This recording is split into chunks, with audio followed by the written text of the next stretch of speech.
Muncul pertanyaan, ibadah itu apa sih? Apakah ibadah itu cuma sholat? Bukan. Ibadah itu segala perbuatan, segala ucapan, segala i'tiqad yang mendapatkan cinta dan ridho dari Allah, itu adalah ibadah. Jadi ibadah itu maknanya luas, bukan cuma ibadah sholat. Kita bekerja juga ibadah, kita tidur juga bisa jadi ibadah kalau diniati. Nanti ada bahasannya. Jadi yang pertama, kita membangunkan seseorang untuk sadar diri bahwa hidup di dunia ini cuma sebentar, dan kehidupan kita di dunia tidak lain adalah untuk beribadah kepada Allah. Jangan sampai kesibukan yang lain memalingkan kita untuk tidak beribadah kepada Allah. Itu yang pertama. Lalu yang kedua, kita singkat saja, apa yang harus kita evaluasi? Yang harus kita evaluasi adalah niat dalam kita beramal.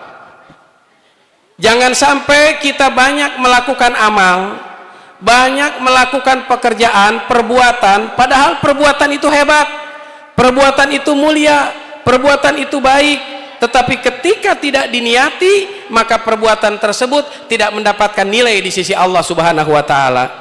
Kenapa? Karena baginda Rasulullah Shallallahu alaihi wasallam bersabda, innamal a'malu binniyat. Sesungguhnya amal seseorang itu harus dilandasi niat. Wa innamal likulli imri'in ma nawa, dan sesungguhnya seseorang akan mendapatkan sesuai dengan apa yang dia niatkan. Contoh nih ya Bu ya, ada orang dua, tidak makan, tidak minum dari terbit fajar sampai tenggelam matahari. Dua-duanya sama, tidak makan, tidak minum dari terbit fajar sampai tenggelam matahari, cuma niatnya yang berbeda. Yang satu niatnya diet supaya bagusin badannya, yang satu niatnya puasa. Dua-duanya melakukan pekerjaan yang sama, sama tidak makan, sama tidak minum dari terbit fajar sampai tenggelam matahari, cuman yang beda niat. Maka apa yang terjadi? Yang satu menjadi amalan dunia, yang satu menjadi amalan akhirat. Kalau kita niatkan untuk akhirat, dunianya dapat. Tapi kalau kita niatkan dunia, akhirat kagak dapat. Jadi kalau kita niat diet, nggak dapat pahala puasa. Tapi kalau niat kita puasa, kita dapat pahala puasa, dietnya juga dapat. Nah, mulai dari sekarang, apapun pekerjaan yang kita lakukan, jangan sampai tidak diniati. Kenapa? Rugi.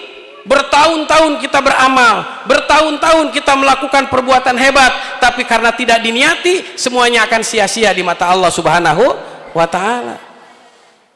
Contoh lagi nih Bu, gara-gara niat.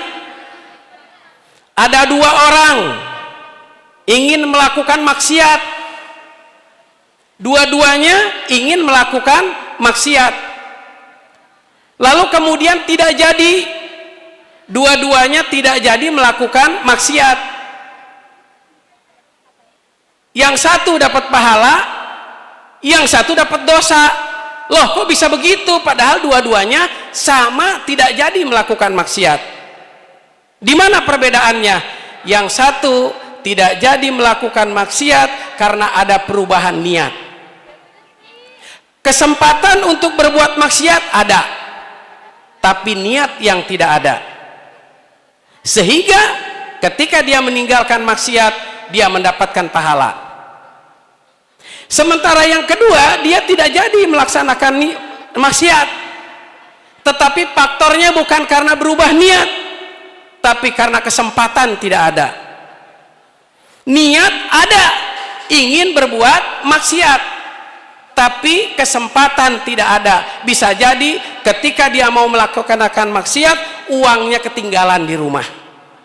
Uangnya ketinggalan di rumah. Padahal niatnya pengen maksiat, maka di mata Allah dia tetap mendapatkan dosa sekalipun dia tidak jadi melakukan maksiat. Itulah hebatnya niat. Pak Mahfud mau berangkat sholat subuh berjamaah, ya Pak Mahfud, dengerin nih Pak Mahfud, Pak Mahfud mau berangkat sholat berjamaah subuh, udah niat, udah pakai koko, udah pakai sarung, pakai sorban, pakai peci, di minyak wangi, udah cakep banget. Tiba-tiba di tengah jalan sakit perutnya. Kira-kira nih Pak Mahfud, lebih baik berangkat ke masjid dalam keadaan sakit perut atau balik lagi ke rumah buang hajat? Balik apa lanjut ke masjid? Kalau kita balik ke masjid berarti enggak sholat jamaah, dapat pahala enggak?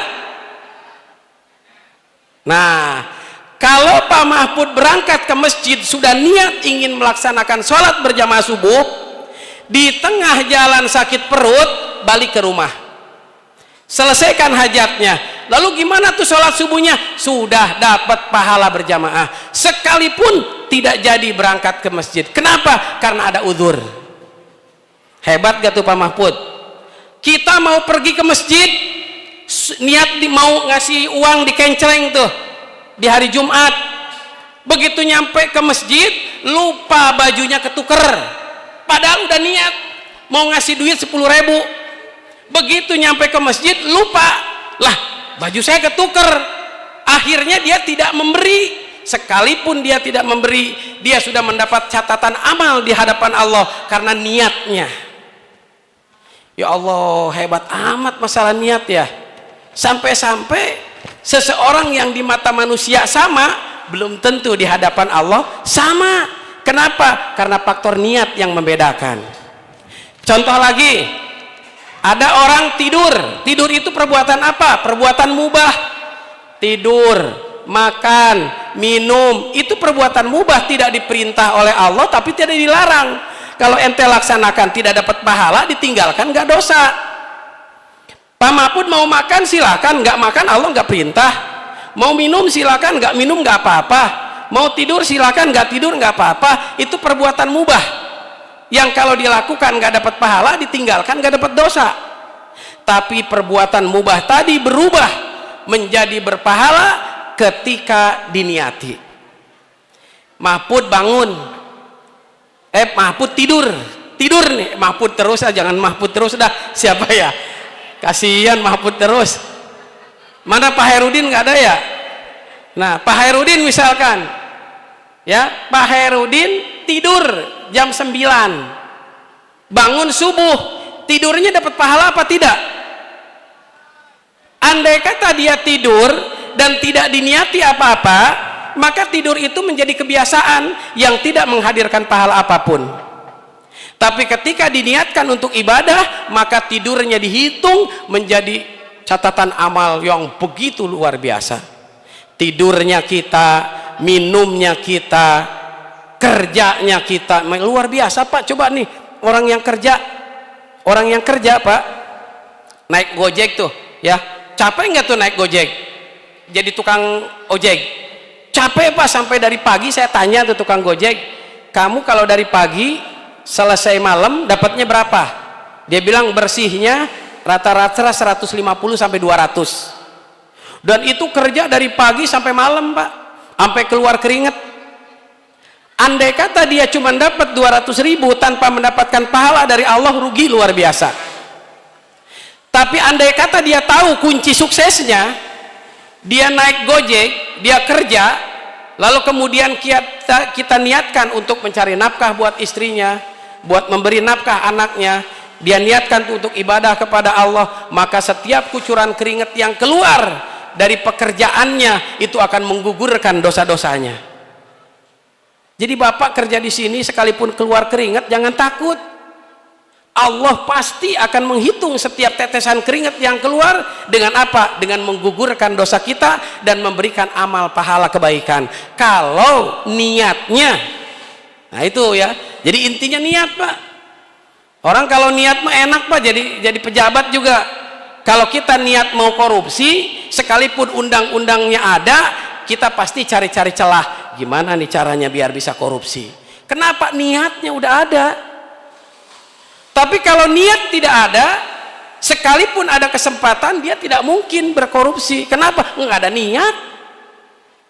Jadi faktor yang harus kita perubah di tahun 2025 ini, Jadi kita rubah stigma kita nih, rubah mindset kita, bagaimana hidup kita sehari-hari bisa menghadirkan pahala dan bisa menggugurkan dosa. Dengan cara apa? Rubah niat kita.